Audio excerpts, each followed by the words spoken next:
ओम शांति। आज की मुरली का सार। मीठे बच्चे, देही अभिमानी बन, बाप को याद करो तो याद का बल जमा होगा।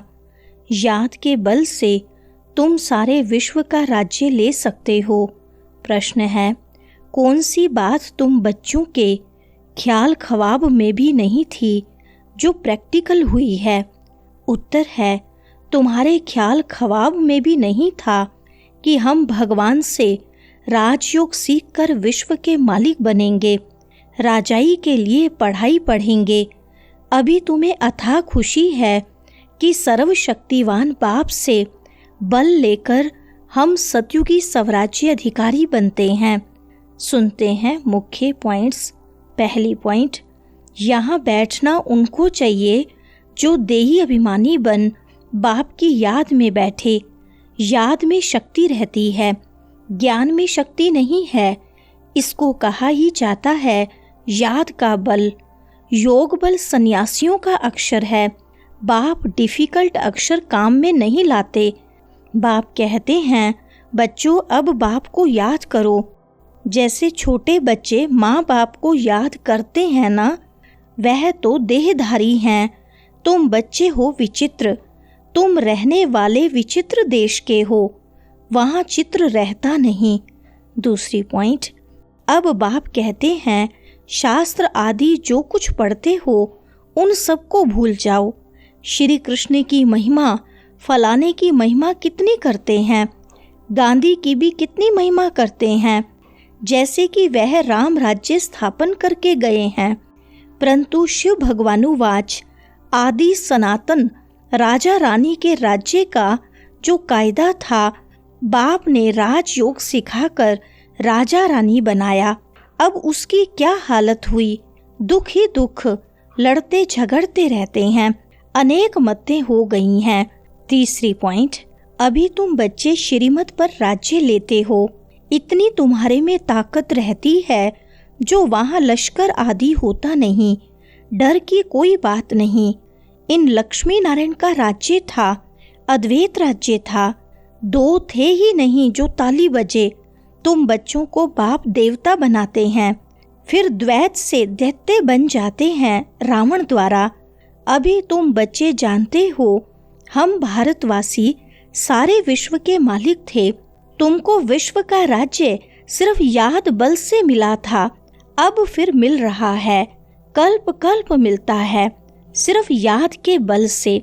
चौथी पॉइंट, तुम योग बल से विश्व पर राज्य करते हो। सर्वशक्तिमान बाप से बल मिलता है। तुम कहते हो बाबा हम कल्प कल्प आपसे सतयुग का स्वराज्य लेते हैं, फिर गवाते हैं, फिर लेते हैं। तुमको पूरा ज्ञान मिला है। अभी हम श्रीमत पर श्रेष्ठ विश्व का राज्य लेते हैं। विश्व भी श्रेष्ठ बन जाता है। इन लक्ष्मी नारायण को भी ज्ञान नहीं होगा कि हमने राजाई कैसे ली। यहाँ तुम पढ़ते हो, फिर जाकर राजाई करते हो। पांचवी पॉइंट, कोई अच्छे धनवान के घर में जन्म लेते हैं तो कहा जाता है ना, इसने आगे जन्म में अच्छा कर्म किया है, दान पुण्य किया है, जैसा कर्म ऐसा जन्म मिलता है। अभी तो यहाँ जो भी कर्म करते हैं वह विकर्म होता है। सीढ़ी उतरनी ही है। सबसे बड़े ऊंचते ऊंच देवी देवता धर्म वालों को भी सीढ़ी उतरनी है।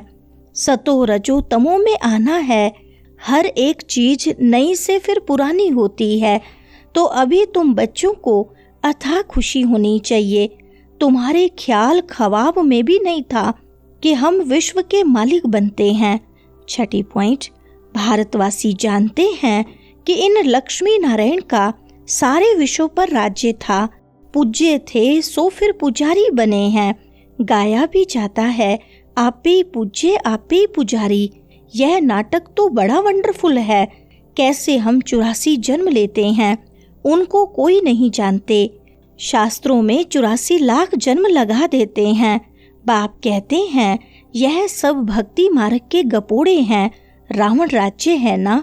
सातवीं पॉइंट, जो अपने को संगम युगी समझते हैं उनकी स्मृति में रहता है कि अभी हम पुरुषोत्तम बन रहे हैं। तुम बच्चे जानते हो हमको ऊंचते ऊंच निराकार भगवान पढ़ाते हैं। कितनी अथाह खुशी होनी चाहिए। स्कूल में स्टूडेंट की बुद्धि में रहता है ना, हम स्टूडेंट हैं, वह तो है कॉमन टीचर पढ़ाने वाला। यहाँ तो तुमको भगवान पढ़ाते हैं। जब पढ़ाई से इतना ऊंच पद मिलता है तो कितना अच्छा पढ़ना चाहिए। है बहुत इजी, सिर्फ सवेरे आधा पौना घंटा पढ़ना है। 8वीं पॉइंट, सारा दिन धंधे आदि में याद भूल जाती है, इसलिए यहाँ सवेरे आकर याद में बैठते हैं। कहा जाता है बाबा को बहुत प्रेम से याद करो। बाबा के पास बच्चे आते हैं तो बाबा पूछते हैं आगे कब मिले हो। ऐसा प्रश्न कोई भी साधु संत आदि कभी पूछ न सके। वहाँ तो सत्संग में जो चाहे जाकर बैठते हैं। बहुतों को देखकर सब अंदर घुस जाते हैं। तुम अभी समझते हो हम गीता रामायण आदि कितना खुशी से जाकर सुनते थे, समझते तो कुछ नहीं थे। 9वीं पॉइंट, अब क्या क्या दुनिया में होता रहता है, कितने पैसे सोना आदि लूटते हैं। अब तुम बच्चे जानते हो वहाँ तो हम सोने के महल बनाएंगे। बैरिस्ट्री आदि पढ़ते हैं तो अंदर में रहता है ना, हम यह इम्तिहान पास कर फिर यह करेंगे, घर बनाएंगे।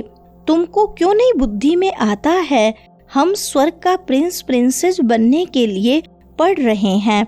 खुशी कितनी रहनी चाहिए, परंतु बाहर जाने से ही खुशी गुम हो जाती है। 10वीं पॉइंट, जो कुमारियां ज्ञान में आती हैं वह तो कह सकती हैं कि हमारा बाप की प्रॉपर्टी में हिस्सा है, क्यों ना हम उनसे भारत की सेवा अर्थ सेंटर खोलूं। कन्यादान तो देना ही है, वह हिस्सा हमको दो तो हम सेंटर खोलें, बहुतों का कल्याण होगा। ऐसी युक्ति रचनी चाहिए। यह है तुम्हारी ईश्वरीय मिशन। छोटी छोटी बच्चियां इस ज्ञान में लग जाती हैं। बाबा कहते तुम जब बाप के पास आते हो तो कायदा है अपने लौकिक बाप का सर्टिफिकेट लेकर आओ, फिर मैनर्स भी देखने होते हैं। 11वीं पॉइंट, इनको ही युद्ध स्थल कहा जाता है। यह भी तुम समझते हो परम पिता परमात्मा ब्रह्मा द्वारा सभी वेदों शास्त्रों का सार समझाते हैं। चित्र तो ढेर बना दिए हैं ना। नारद का भी मिसाल इस समय का है। सब कहते हैं हम लक्ष्मी अथवा नारायण बनेंगे। बाप कहते हैं अपने अंदर में देखो, हम लायक हैं, हमारे में कोई विकार तो नहीं है। नारद भक्त तो सब है ना। यह एक मिसाल लिखा है। वरदान है सर्व गुणों के अनुभवों द्वारा बाप को प्रत्यक्ष करने वाले अनुभवी मूर्त भव। विस्तार है जो बाप के गुण गाते हो उन सर्व गुणों के अनुभवी बनो। जैसे बाप आनंद का सागर है तो उसी आनंद के सागर की लहरों में लहराते रहो। जो भी संपर्क में आए उसे आनंद, प्रेम, सुख सब गुणों की अनुभूति कराओ। ऐसे सर्व गुणों के अनुभवी मूर्त बनो तो आप द्वारा बाप की सूरत प्रत्यक्ष हो, क्योंकि आप महान आत्माएं ही परम आत्मा को अपनी अनुभवी मूर्त से प्रत्यक्ष कर सकती हो। स्लोगन है कारण को निवारण में परिवर्तन कर अशुभ बात को भी शुभ करके उठाओ। अच्छा, ओम शांति।